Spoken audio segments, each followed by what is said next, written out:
Ребята, и снова всем привет. Еще 10 лет назад я не имел понятия, почему появлялись те или иные косяки. Сейчас, глядя назад, я с уверенностью могу сказать, это была неправильно разбавленная база, неправильно выбранный покрасочный пистолет, неправильно настроенный пистолет, что очень и очень важно. Так вот, сегодня мы об этом и поговорим. Как это смешивать, как все это настраивать, как это мыть, хранить и ухаживать. Погнали! Ну и первое, про что мы с вами сейчас потрещим, это про устройство пистолета. Значит, смотрите, есть баллончики металлические, есть пластиковые, разницы вообще никакой. Единственное, что я не рекомендовал бы покупать большие баллончики, с ними сложнее работать, так как вес пистолета становится гораздо больше. На что вам нужно обратить внимание? Клапан. Если у вас клапан этот будет забиваться, то краска будет переставать поступать на окрашиваемую поверхность. Следующее – это голова. Голова в моем случае Т-110, дюза 1,3. Еще есть дюзы 1,4 для покраски, для нанесения лака и базы. Некоторые держат несколько пистолетов. В моем случае я не вижу в этом большого смысла, потому что мне это точно не нужно. Значит, регулировки. Регулировка факела либо в точку, либо вертикально, либо горизонтально. Регулировка иглы, то есть больше краски подавать, либо меньше. Спускной курок, который иглу эту отводит и дает возможность краски двигаться по трубам, как говорится. И регулировка давления. Больше, меньше. Как правило, я ее всегда открываю на максимум, но об этом сейчас мы поговорим. И манометр. Манометр рекомендую всем покупать и ставить его прямо сюда, не где-то там дальше, потому что чем дальше вы отводите манометр от самого пистолета, тем давление там более непонятное получается. Есть, которые ребята выстраивают все это на слух, но, на мой взгляд, это такое себе удовольствие, но все это дело привычки. Сейчас я покажу, как все это настраивать. Погнали. Значит, смотрите, первая регулировка, вот эта вот верхняя, это настройка факела. Как правило, у всех пистолетов она находится здесь. У некоторых она еще здесь сбоку находится. Второе, это настройка количества краски, подачи материала. Значит, как она настраивается? Она настраивается следующим образом. Ты курок зажимаешь и двигаешь вот это вот, пока игла не упрется. Как только уперлась, все, отпускаешь. В моем случае это, я уже просто и так знаю, это 2 оборота. Раз, два.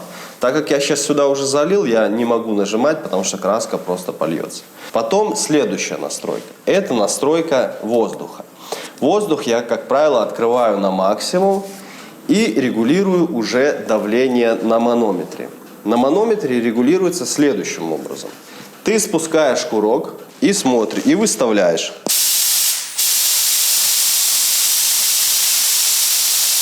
И в момент спущенного курка у тебя должно получиться 2 атмосферы.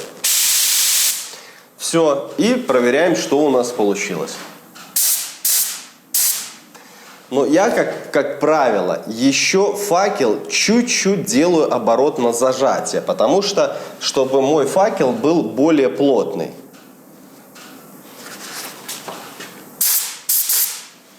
Вот такого вот плана.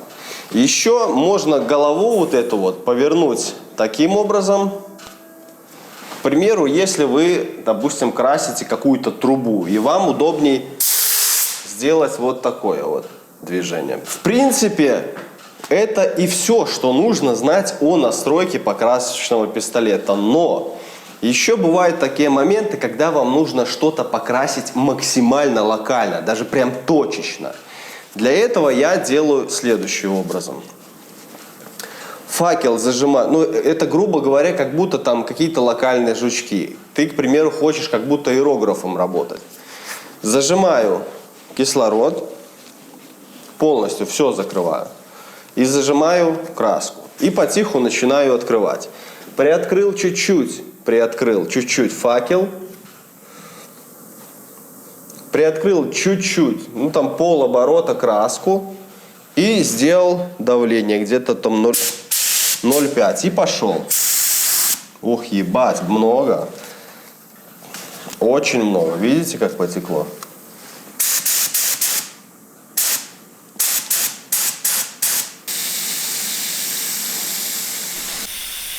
На этом пистолете подачу закрыть полностью нельзя. На нем регулируется подача силой нажатия на курок. И таким образом можно его использовать как аэрограф. А сейчас я вам покажу, как у вас образовываются потеки. Когда давление в компрессоре падает, сила воздуха не может разбить в мелкую каплю ваш материал. Таким образом, крупная капля собирается на поверхности, вот как здесь, и тупо начинает стекать. Отсюда мы сделаем вывод. Если вы обеспечите бесперебойную подачу давления вам на пистолет, то подтеков, скорее всего, у вас не будет. Ну, конечно же, если вы только не зазеваетесь.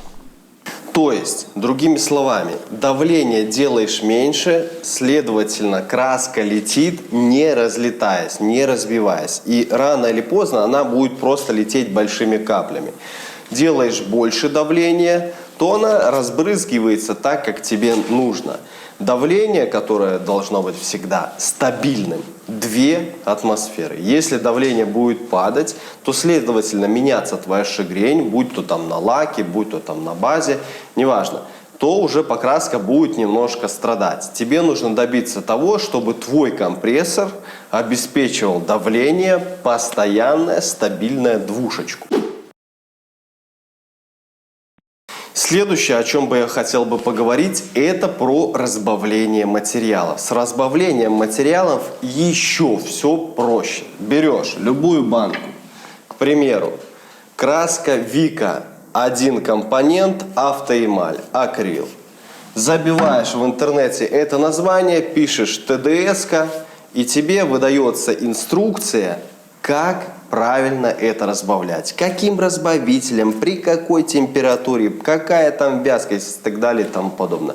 Все очень просто. То же самое с любыми грунтами, то же самое с любыми лаками. И еще о чем бы я вам хотел сказать, это о том, какие дюзы где использовать. Дюза — это диаметр, грубо говоря, вашего сопла, откуда вылетает краска.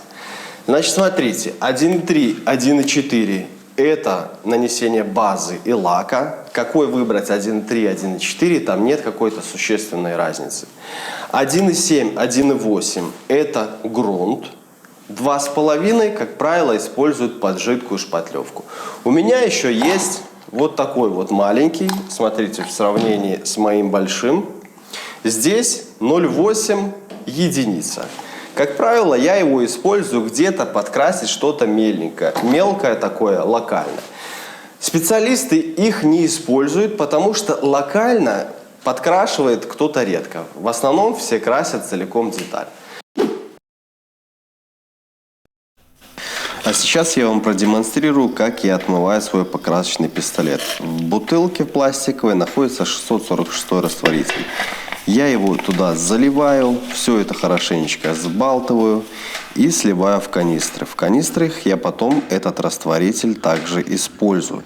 Эту процедуру я повторяю несколько раз, потом беру зубную щетку и тщательно отмываю голову и крышку бачка. Потом все это тщательно споласкиваю прямо с пистолета, и также все это сливается в мои канистры. Потом протираю все это салфеткой и, соответственно, все это разбираю. Снимаю голову, снимаю иглу, вытаскиваю, все это закидываю в бачок, откручиваю дюзу и также помещаю в бачок покрасочного пистолета. Ну и давайте же подведем итог всему сказанному. Когда вы будете красить и у вас опыта не будет, знайте, для вас подойдут лучше всего универсальные настройки. Это о тех, которых я рассказал. Когда вы уже наберетесь опыта, вы начнете там уже виртуозить, там как тот же самый виртуоз на той же самой гитаре, настраивает ее под себя и играет лучше всех остальных. Кто хочет максимально быстро научиться красить, это найти достойного, нормального профессионала, который этим уже занимается, и просто поработать с ним каким-то подсобаном, чтобы он вас научил. Так что, ребята, как-то так.